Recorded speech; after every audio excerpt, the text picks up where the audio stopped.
মা ঘরে রান্না করছিল, এমন সময় ছেলে এসে মাকে একটা চিরকুট ধরিয়ে দিল, বললো মা তোমাকে একটা বিল দিলাম, বিলটা পরিশোধ করো। মা বললো যাও তো, আমি কাজ করছি। বলছে না মা, তোমাকে একটা বিল দিলাম, বিলটা পরিশোধ করো।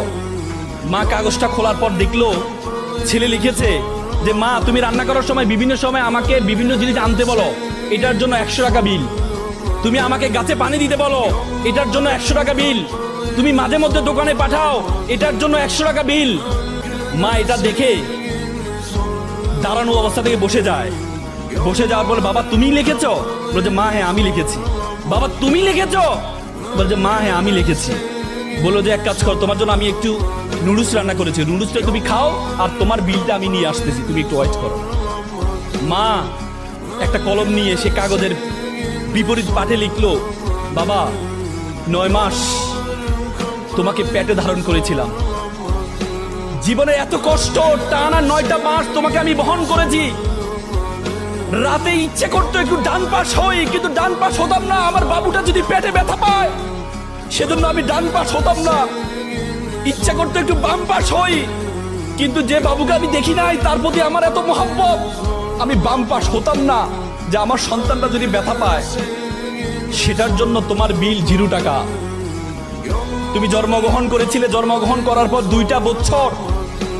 2টা বছর যে পরিমাণ ঘুম ভেঙেছে আমার, যে পরিমাণ প্রায় 6 মাস টানা, 6 মাস পরিমাণ ঘুম আমি ঘুমাই নাই আমার সন্তানের জন্য, সেটার জন্য বিল 0 টাকা। তুমি পিঠা পছন্দ করতা, ওই দিন পিঠা রান্না করেছিলাম তোমার জন্য, পরিবারের সকলে পিঠা খেয়েছে। সর্বশেষ একটি পোড়া পিঠা ছিল, সারাদিন কিছু খাইনি, চিন্তা করেছিলাম পিঠাটা খাবো।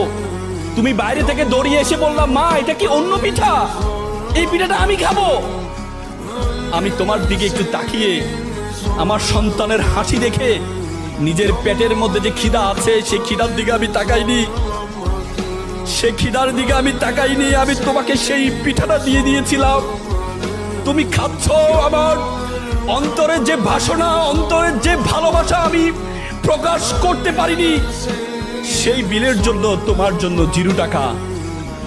সন্তানকে যখন দেয়া হলো, সন্তান এটা দেখে মাকে জড়িয়ে ধরে কান্না করে বলল মা তোমার কাছ থেকে কোনো বিল আমি চাই না। চুমু খেয়ে ছেলে কান্না করে দিয়েছিল। আজকে আমরা প্রতিদান চাই।